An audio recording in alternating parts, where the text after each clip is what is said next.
প্রিয় ভাই বোনেরা, ভিএন আইসিটি মিডিয়া আরেকটি নতুন ক্লাসে তোমাদের সকলকে স্বাগতম। তো আমি আজ যে ক্লাসটি নিয়ে আলোচনা করব সেটি হলো হেক্সাডেসিমেল সংখ্যাকে বাইনারিতে রূপান্তর। হেক্সাডেসিমেল আমরা জানি হেক্সা শব্দের অর্থ কত বা হেক্সা শব্দের অর্থ কত 6 এবং ডেসি শব্দের অর্থ কত 10। তাহলে মোট 16টি মৌলিক প্রতীক, 10 আর 6 মোট 16টি মৌলিক প্রতীক। দেখি কি কি।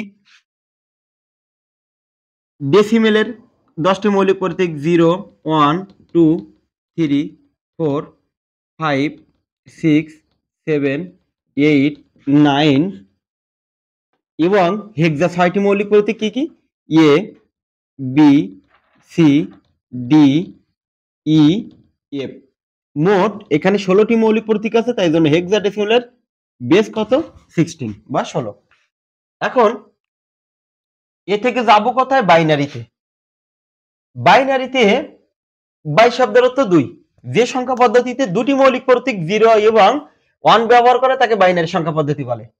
তো আমরা জানি হেক্সাডেসিমেল থেকে বাইনারিতে রূপান্তর করতে গেলে 4 বিটের বাইনারি মান প্রয়োজন। 4 বিট। কিন্তু কেন 4 বিটের বাইনারি মান প্রয়োজন এটা একটু দেখব, যে 4 বিটের বাইনারি মান প্রয়োজন। এখানে দেখি সর্বোচ্চ মৌলিক প্রতীক হলো এই এফ। সর্বোচ্চ মৌলিক প্রতীক কত? এফ। 0, 1, 2, 3, 4, 5, 6, 7, 8, 9। এই 9 এর পরে এইখানে যে ইয়ে দেখতেছি না, এই ইয়ে মানে ডেসিমেলে 10। ডেসিমেল বা দৈনন্দিন জীবনে আমরা যে সংখ্যা পদ্ধতি ব্যবহার করি দশমিক, এখানে এর মান কত? 10। তাহলে হেক্সাডেসিমেলে যখন বি আমাদের তখন ডেসিমেলে 11, হেক্সাডেসিমেলে যখন সি তখন ডেসিমেলে 12, হেক্সাডেসিমেলে যখন ডি ডেসিমেলে তখন 13, হেক্সাডেসিমেলে যখন ই ডেসিমেলে তখন 14 এবং হেক্সাডেসিমেলে যখন 15 এফ তখন আমাদের ডেসিমেলে 15। তো এফ মানে যদি 15 হয়, এটা মানে কত জানলাম? 15, সর্বোচ্চ মৌলিক প্রতীক এই 15। তো এই এফ মানে 15, তো এই 15টাকে যদি বাইনারিতে নিয়ে যাই, বাইনারিতে নিয়ে যেতে বললে কি করতে হবে? এই 15টাকে বাইনারি এর বেস একটু দেখি, সবাই খেয়াল করি। এই 15 এই একে বাইনারির বেস 2 দ্বারা ভাগ করতে হবে। 2 দ্বারা যদি ভাগ করি, 15কে 2 দিয়ে যদি ভাগ করি, 7 2 গুণ 14, অবশিষ্ট কত থাকে? 1। 7কে যদি 2 দিয়ে ভাগ করি, 3 2 গুণ 6, কি হলো? 3 2 গুণ 6, অবশিষ্ট কত? 1। 2 3 এর ভিতরে কত বাদ যায়? 2 3 এর ভিতরে 1 বাদ যায়, 1 অবশিষ্ট থাকে এবং 2 1 এর ভিতরে যায় না, তাই জন্য শূন্য, এখানে থাকে 1। অর্থাৎ নিচে থেকে উপরে সাজিয়ে লিখতে হবে, নিচে থেকে উপরে সাজিয়ে লিখতে হবে। তো আমাদের যখন এই যে 15টা যখন ডেসিমেলে, তখন বাইনারি মান কত? 1 2 3 4, 4টা 1 বাইনারিতে। অর্থাৎ এফ এর জন্য আমরা এফটাকে যদি বাইনারিতে নিয়ে যাই, তাহলে সর্বোচ্চ কত বিট? সর্বোচ্চ 4 বিটের বাইনারি মান প্রয়োজন। কত বিটের? 4 বিট। তো আমরা যখন ভিএনআইসিটি মিডিয়ায় যখন ওয়াকটাল থেকে বাইনারিতে গেছি তখন 3 বিট।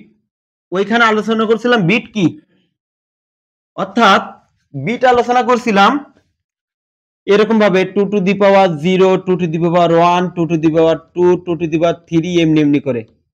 তো কারো পাওয়ার যদি 0 থাকে তাহলে তার মান 1, 2 1 কে 2, 2 2 গুণ 4, 2 3 বার গুণ করলে 8, এমনি এমনি আরো বাড়বে। 2 টু দি পাওয়ার 4 মানে এখানে হতো 16। তো এখানে বলছে যে, বা বলছে কি, হেক্সাডেসিমেল থেকে যখন আমরা বাইনারিতে যাব কয় ডিজিটের? এই যে বললাম কয় ডিজিটের বাইনারি মান প্রয়োজন? সর্বোচ্চ 4 ডিজিটের বাইনারি মান প্রয়োজন। তাহলে 4 ডিজিট কি কি? 1 2 4 আর কি 8, এটা মনে রাখতে হবে। 4 ডিজিট কি কি? 1 2 4 আর কি 8। এখন আমি ক্রমানুসারে বা ধারাবাহিকভাবে একটা ছকের মধ্যে আমি হেক্সাডেসিমেল মৌলিক প্রতীকগুলো বসাবো। হেক্সাডেসিমেল মৌলিক প্রতীকগুলো আমি বসাবো।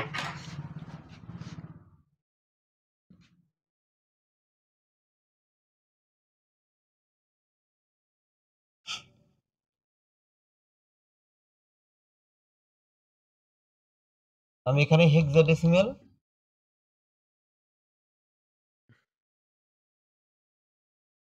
এখানে লিখলাম হেক্সাডেসিমেল অঙ্ক, হেক্সা ডেসিমেল অঙ্ক। আর এখানে লিখছি বাইনারি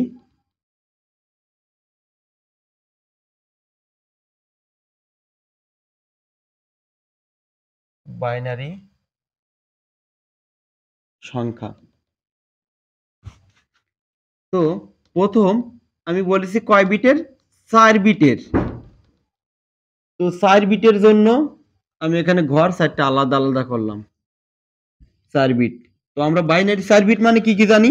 ডান দিক থেকে 2 টু দি পাওয়ার 0 মানে 1, 2 টু দি পাওয়ার 1 মানে 2 1 2, 2 টু দি পাওয়ার 2 মানে 2 2 গুণ 4, 2 টু দি পাওয়ার কিউ বা 3 মানে 2 যদি 3 বার গুণ করি কত হবে? 8। 1 2 4 আর কত? 8। এবার হেক্সাডেসিমেলের মৌলিক প্রতীকগুলো আগে বসাই।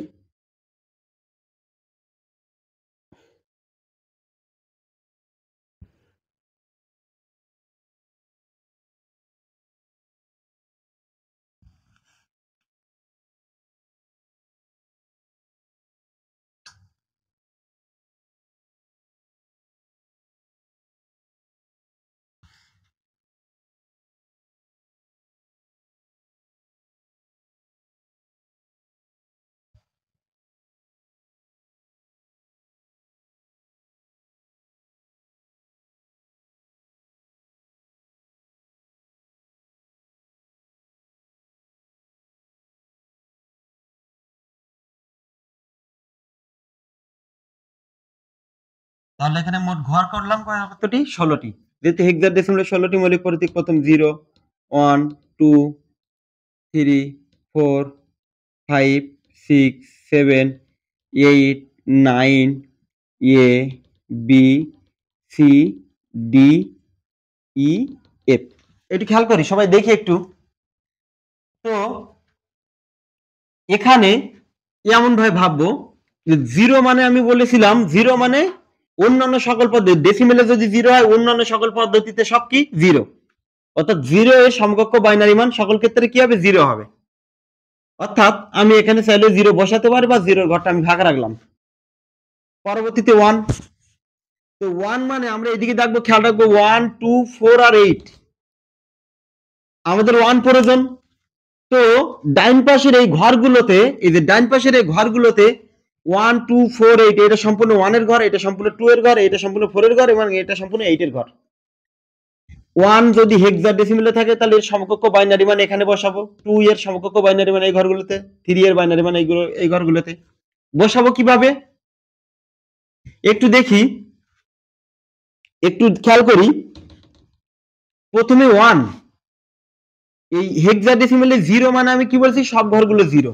ওকে, তো বসালাম না, ওটা ফাঁকা রাখলাম বা এখানে 0 বসালাম, সমস্যা নেই, সব ঘরগুলো কি হবে? 0। এইটা 1। তো এটা 1 মানে এরকম যে এখানে বাইনারিতে এই যে এই ঘরটা দেখতেছি, তাহলে এটা 1 মানে এই ঘরটা 1, এই যে 1 2। তো 2 মানে আমরা দেখতেছি এখানে 2 আছে। আমি একটু ভিন্নভাবে বুঝাই। আমি কি বলছি? এখানে একটা মনিটরের পর্দা বা মনিটর, আমি একটা কিবোর্ড বসালাম এখানে বা কিবোর্ড দিলাম যার 4টা বাটন 1 2 4 8, 1 2 4 8, সিপিইউ এর সাথে এর সংযোগ, এর সাথে এর সংযোগ, মাউস এর সংযোগ। তো আমরা এখানে এটা ভাবে একটু যে আমি এই মনিটরের পর্দা সর্বোচ্চ 15 পর্যন্ত তুলতে পারবো, 15। তো 15 পর্যন্ত তুলতে গেলে এখানে আমি যোগ আরেকটা পদ্ধতি, এখানে সর্বোচ্চ মৌলিক প্রতীক 8, কিন্তু আমি এখানে এই যে ডিজিট গুলো আছে এগুলো যোগ করে পর্যন্ত আমি 15 পর্যন্ত নিয়ে যেতে পারবো, যেহেতু 8 4 12 আর 2 14 আর 15। তো আমি যখন মনিটরের মধ্যে 1 তুলবো তখন নিচে 1 ক্লিক করব, আর কোনো কিছু ক্লিক করা লাগবে না। আমি যখন মনিটরের মধ্যে 2 তুলবো তাহলে শুধু 2 এর ঘরটা ক্লিক করব। আমি যখন 3 তুলবো 3, তো 3 তুলতে গেলে কি করা লাগবে? 2 আর 1 এই দুটো অন হওয়া লাগবে। এই দুটো যদি ক্লিক করি তাহলে আমাদের কি হওয়া লাগবে? 3 উঠবে। তো অনেকে প্রশ্ন করে, আমি যখন এমন ভাবে এইটা দিয়ে বুঝাই তখন অনেকে বলে যে স্যার এই এমন তো হতে পারে যে 4 থেকে 1 বিয়োগ করলে 3 হয়। তখন আমি ওদের বুঝাই, ভাই এই ক্যালকুলেশনের ক্ষেত্রে মনে রাখতে হবে যে কম্পিউটার এমন একটা যন্ত্র যে শুধুমাত্র যোগ পারে, বাট কি পারে না? বিয়োগ পারে না। ও যে বিয়োগ ক্যালকুলেশন করে এটা হচ্ছে যোগের মাধ্যমে বিয়োগ করে, যোগের মাধ্যমে বিয়োগ, সেটা আমরা কমপ্লিমেন্ট বা পরিপূরকে শিখবো। তো তাহলে কি বলছি? এখানে কোন রকম বিয়োগ হবে না, যোগ করে ওই 15 পর্যন্ত নিয়ে যাওয়া লাগবে। তো 4 আর 1 5 বা ওই সরি 3, 2 আর 1 3, 2 আর 1 যোগ করলে 3, তারপর 4 মানে শুধু 4টা ক্লিক করবো, 5 মানে 4 আর 1 5। এটা যদি বুঝি তাহলে এখানে 2 মানে এটা যদি আমরা ভাবি ইনপুট, এই যে এটা ইনপুট ডিভাইস, কিবোর্ডটা ইনপুট, এটা আউটপুট। তো এই যে ইনপুট যদি ভাবে এটাই ইনপুট আর এটা আউটপুট, তাহলে 2 আমরা পেতে গেলে তাহলে শুধু এই ঘরটা অন ক্লিক করা লাগবে, আর গুলোর দরকার নাই। 3 যদি হয়, 3 মানে কি এই যে 2 আর 1 3, 3 4, তাহলে 4 মানে এই ঘরটা অন, আর গুলো আমাদের দরকার নাই। 5, তাহলে এই যে 4 এর ঘর আর এটা 5 এর মানে 1 এর ঘর। তো 4 আর 1 যদি ক্লিক করি বা এই দুটো যদি অন করি, 4 আর 1 5 হয় 6, 4 আর 2 6, এই যে 4 আর 2 6 7, 4 আর 2 6 আর 1 7, এটা হলো। তারপর কি হলো 8, তো 8 মানে শুধু 8 এর ঘরটা মানে 8 এর ঘরটা, এই ঘরটা 1 9। আমি বলছি এইগুলো ইনপুট ভাবি আর এটা কিভাবে আউটপুট। তো আউটপুট পেতে গেলে এই ঘরগুলো কি করতে হবে, ক্লিক করতে হবে এমন ভাবে যে দুইটাও যোগ করা যাবে, যোগ করে আমাদের এই আউটপুটটা পেতে আমরা পারি। কিভাবে পেলে হয় সেটা আমরা নির্ণয় করব। তো 9 8 আর 1 9 10, অর্থাৎ এ মানে কি বললাম ডেসিমেলে 10। এই যে এ হেক্সাডেসিমেলে এ মানে আমাদের ডেসিমেলে কত 10। তো 10 যদি হয় তাহলে 10 মানে কি 8 আর এই 2 যদি যোগ করি তাহলে আমাদের 10 হয়। 8 এর ঘর আর এই 2 এর ঘর। বি মানে কত 11, ডেসিমেলে 11। তো 11 যদি হয় তাহলে 8 আর 2 10 আর 1 কি 11। সি মানে কি 12, তো 12 যদি হয় তাহলে 8 আর 4 12। ডি মানে 13, 8 আর 4 12 আর 1 13।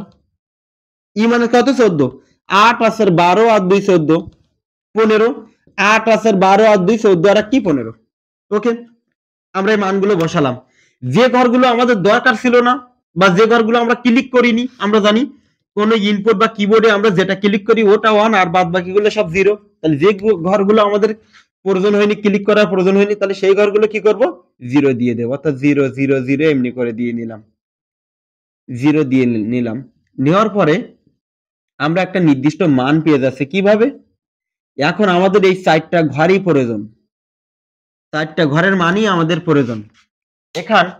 এখানে যদি দেখি হেক্সাডেসিমেলের অঙ্কে 0 মানে বাইনারিতে 4টা 0, হেক্সাডেসিমেলে 1 মানে আমাদের কি হবে বাইনারিতে 0001, হেক্সাডেসিমেলে 2 মানে আমাদের বাইনারিতে 0010, হেক্সাডেসিমেলে 3 মানে আমাদের এখানে 0011, হেক্সাডেসিমেলে 4 মানে 0100, হেক্সাডেসিমেলে 5 মানে 0101, হেক্সাডেসিমেলে 6 মানে 0110। এটা আমরা ছকে একটা পদ্ধতিতে আমরা মান বের করলাম। এবার সহজ পদ্ধতিটা একটু দেখি। আগে তো কঠিন পদ্ধতি বললাম, এবার সহজ পদ্ধতিতে বুঝাই। যারা আমার অনেকে আছে এই যেভাবে বুঝালাম এটা অনেকের মাথায় ঢুকেনি। তো সহজ পদ্ধতি হলো, আমি কি বলছি হেক্সাডেসিমেলের সাথে বাইনারি সম্পর্ক কয় ডিজিটের 4 ডিজিটের, কারণ এখানে সর্বোচ্চ মৌলিক প্রতীক এফ, আর এফ মানে আমরা জানি ডেসিমেলে 15। এই 15টাকে যদি বাইনারিতে নিয়ে যেতে যাই তাহলে বাইনারিতে মূলত মান প্রয়োজন কয়টা বা 4টা বিট প্রয়োজন। বিট বাইনারি ডিজিট 4টা বিট কি কি 1 2, এই যে মানে 1 1 1 1 4টা 1 প্রয়োজন, তাহলে এখানে 4 বিট। তাহলে এইগুলো সবগুলোকে কয় বিটে রূপান্তর করতে হবে 4 বিটে রূপান্তর করতে হবে। তো 4 বিট আমি বলছি 4 বিট কি কি 2 টু দি পাওয়ার 0, এই যে 2 টু দি পাওয়ার 0 প্রথম বিট, 2 টু দি পাওয়ার 1 দ্বিতীয় বিট, 2 টু দি পাওয়ার 2 এটা তৃতীয় bit, R 2 to the power 3 এটা কি চতুর্থ বিট। এখন এই যে 1 2 4 8 এই যে বসালাম 1 বিট 2 বিট 3 বিট আর এই 4 বিট, এটা দেখতেছি 1, এটা কত 1 2 4 8। বাইনারিতে দুইটা মৌলিক প্রতীক যেখানে কি কি 0 আর একটা কি 1। মনে মনে ভাববো এর ভিতরে সবচেয়ে ছোট কে, ছোট হচ্ছে 0, সবচেয়ে ছোট কে 0। এখন এখানে যে 1 লিখছি না বা 1 লিখছি, এইখানে এই 0টা প্রথম ঘরে বসাবো, প্রথমে 0ই বসাতে হবে।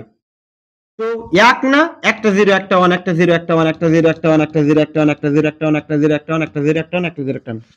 ওকে, তারপর 2 2 মানে কি দুইটা 0 দুইটা 1, দুইটা 0 দুইটা 1, দুইটা 0 দুইটা 1, দুইটা 0 দুইটা 1।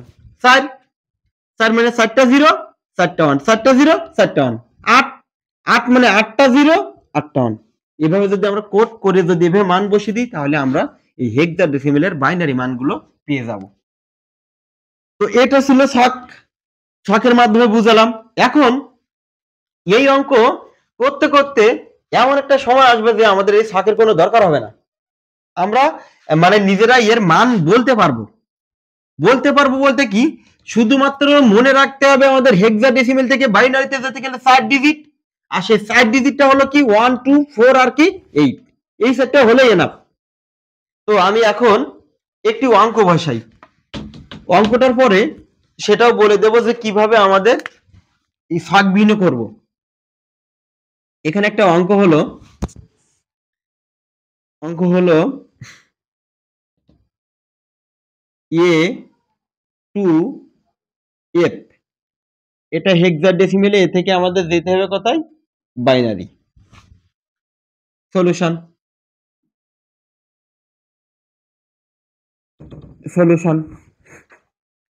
এখানে অঙ্কটা ছিল কি এ, এটা 2, এটা এফ। আমি একটু ফাঁকা দিয়ে নিলাম কারণ আমাদের 4 বিটের মান বসাতে হবে। A2F, তো যারা ছক করবা তারা এমন ভাবে বসাতে পারো, এর মান কি 1 0 1 0 1 0 1 0, 2 এর বাইনারি মান এই যে 0 0 1 0 0 0 1 0। এফ এর বাইনারি মান 1, মানে 4টা 1, বাস 1 2 3 4টা 1। তো আমরা যদি ছক করে ছক দেখে দেখে বসাই, এর উত্তরটা হলো 1 0 1 0 0 0 1 0 1 2 3 4টা 1 বসালাম, মানে 1 1 1 1 বাইনারিতে নিয়ে গেলাম। এটা হলো হেক্সাডেসিমেল থেকে আমাদের বাইনারিতে উত্তর। কিন্তু এখন হলো এই ছক না করেও আমাদের করা যায় ক্যালকুলেশন, একটু দেখি কিভাবে যায়। এটা হলো এই যে হেক্সাডেসিমেল থেকে বাইনারিতে যেতে গেলে কয় ডিজিটের বলছি, 4 ডিজিট। 4 ডিজিটটা কি কি, 1 2 4 8। তো মনে মনে ভেবে নেব আমাদের এখানে 1 আছে 2 আছে 4 আছে 8 আছে। তো হেক্সাডেসিমেল মানে মানে ডেসিমেলে কত, 10। তো ডেসিমেলের মানে যদি 10 হয় তাহলে আমাদের মনে রাখতে হবে এখানে কার কার মান যোগ করলে 10। তাহলে এখানে 8 এর মান আর 2, মানে 8 আর 2 যোগ করলে 10, তাই জন্য এটা 1 আর এটা 1 আর বাদ বাকি দুইটা 0, মধ্যখানে দুইটা 0, তাহলে হবে কি 1 0 1 0। ওকে 2, তো কি বলছি মনে মনে ভাববো 1 2 4 8, এটা দিয়ে দেখবো 2 মানে শুধু 2 এর ঘরটা 1, এই যে শুধু 2 এর ঘরটা 1 আর গুলো সব 0, 0 0 1 0। এফ মানে কত জানি, 15। তো আমরা মনে মনে ভাববো 1 2 4 8, এটা মনে মনে ভেবে নেব। মনে মনে ভেবে তাহলে 1 2 4 8 মানে কি, তাহলে কার কার মান যোগ করলে 15, তাহলে 8 আছে 12 আর 2 14 আর 1 15, তাহলে এই যে 4টি 1, চারটা মান পড়ে তাই জন্য 1। পরীক্ষার হলে কিন্তু আমাদের পরীক্ষার খাতায় কিন্তু এভাবে দেওয়া যাবে না, 1 2 4 8 1 2 4 8 এভাবে দেওয়া যাবে না। বা একটা কাজ করতে পারি, আমরা রাফে করে নিতে পারি, এটা রাফে 1 2 4 8 বসিয়ে কোন কোন মান প্রয়োজন সেগুলো আমরা বসাতে পারি। তো এটা হয়ে যাবে যে এখানে যে আমি ছকটা করছি, এই ছকটা প্রথম থেকে আমার মুখস্থ নাই, কিন্তু আমার মনের ভিতরে একটা ছক গাত্তা 1 2 4 8 1 2 4 8। তো ডান দিকে 1 2 4 8, তো 0 মানে কি, 0 মানে 4টা 0, 0 মানে 4টা 0, 1 1 মানে এই ডান পাশের ঘরটা, মানে আমার দিক আমি যদি বলি ডান পাশের ঘরটা 1 এবং আমার বাম পাশে 3টা 0, 0 1, অর্থাৎ এই যে এরকমটা আমি যদি এইভাবে দাঁড়াই 0 0 1, 3টা 0 1, ডান পাশে 1। যদি আমরা 2 বলি, 2 মানে কি 0 0 1 0, ডান দিকে 2 এর ঘর, এই যে ডান দিকে 2 এর ঘর, 0 0 মানে 0 0 1 0, 2 মানে 3 মানে হলো 0 0 1 1, 4, তাহলে 4 মানে হলো 0 1 0 0, 5 0 1 0 1, 6 0 1 1 0, 7 0 3 1। কোনো মুখস্থ নাই, আমি মনে মনে ভাবতেছি কি 1 2 4 8 আছে, 8 এই মানে বাম পাশেরটা 1, বাম পাশেরটা 1, এই যে বাম পাশেরটা 1, বাদ বাকি 3টা 0, 9 1 0 0 1, এই যে 1 0 0 1, 10 1 0 1 0, মানে এ মানে 10, বি মানে 11, তো 1 0 1 1, সি মানে কত 12, তো 12 এর সমকক্ষ বাইনারি মান 1 1 0 0, যেহেতু 28 এর 12, ই মানে 14, তাহলে 1 1 0, 28 এর 12 অর্ধে 14, পরেরটা দরকার নাই, একের দরকার নাই। এফ মানে 15, তাহলে 4টা দরকার, 28 এর 12 অর্ধে 14 আর 15, এমনি মনে মনে আমাদের এসে যাবে। তো একটু সময় লাগবে। তার আগে আমরা কি করব, এই শর্ট না করে 1248 এমনি আমরা রাফে করেও উত্তরটা করতে পারি। তো আমি আর দুইটা অঙ্ক করব, দুইটা অঙ্ক দেখিয়ে দেওয়ার পরে ক্লাসটা শেষ হয়ে যাবে।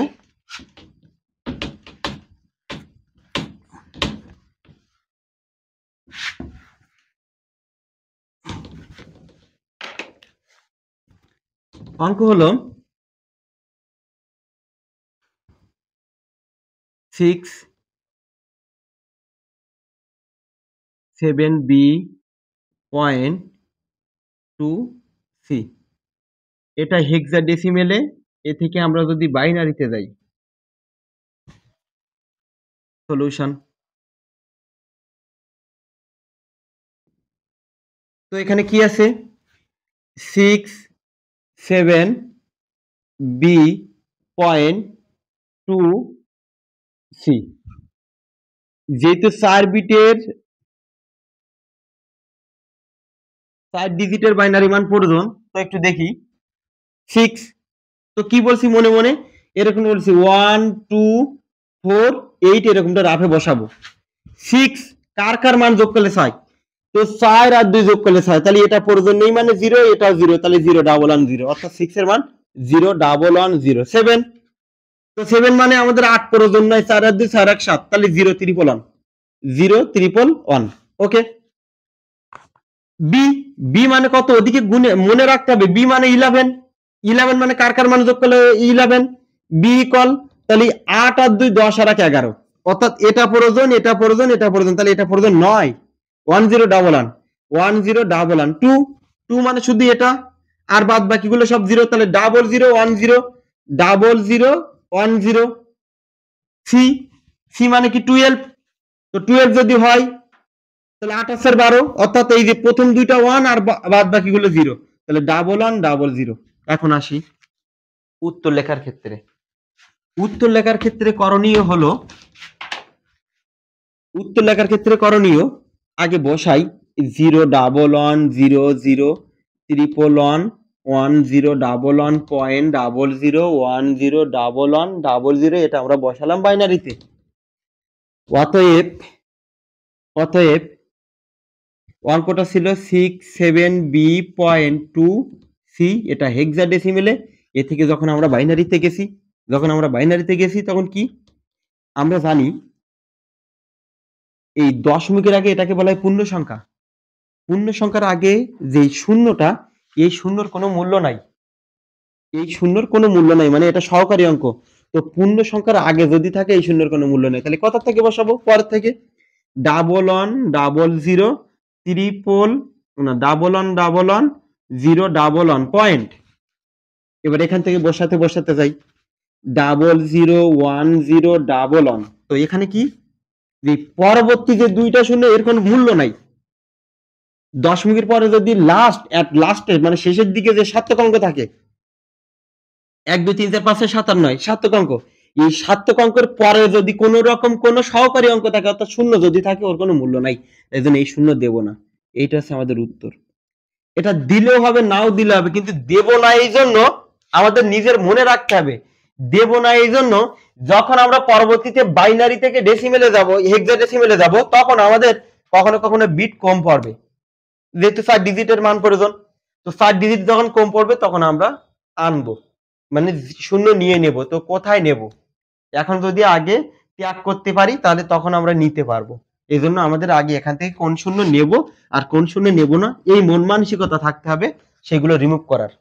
তো এটা ছিল, আশা করি তোমরা ক্লাসটা বুঝতে পারছো। যদি নাও বুঝতে পারো তাহলে আমার কমেন্টে জানাবে, এবং যদি বুঝেও থাকো তাহলে অবশ্যই কমেন্টে জানাবে এবং বন্ধুদের মাঝে শেয়ার করবে। আমি 3টা 4টা অঙ্ক দেব, তোমরা আমার কমেন্টে সবাই উত্তর দেবে যারা আমার ক্লাসগুলো দেখবে। তো আমি কি দেখব, সহজ অঙ্ক, এটা অনেক সহজ অঙ্ক, শুধু দেখবো যে এই পূর্ণ সংখ্যার আগে শূন্য দিচ্ছে কিনা, এবং এই ভগ্নাংশের পরে সার্থক অঙ্ক যদি থাকে এর পরে কোনো শূন্য দিচ্ছে কিনা।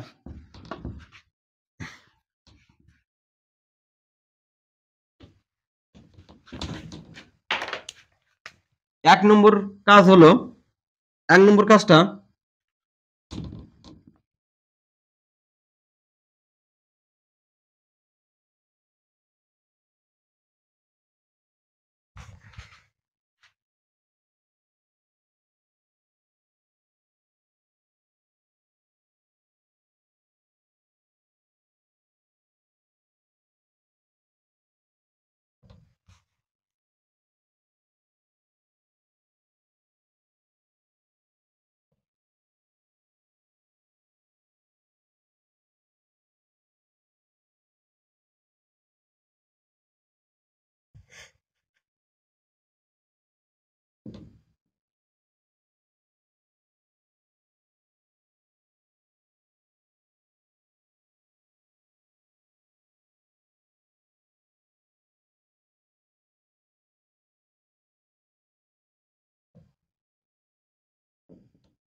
এই সাইডটা অঙ্ক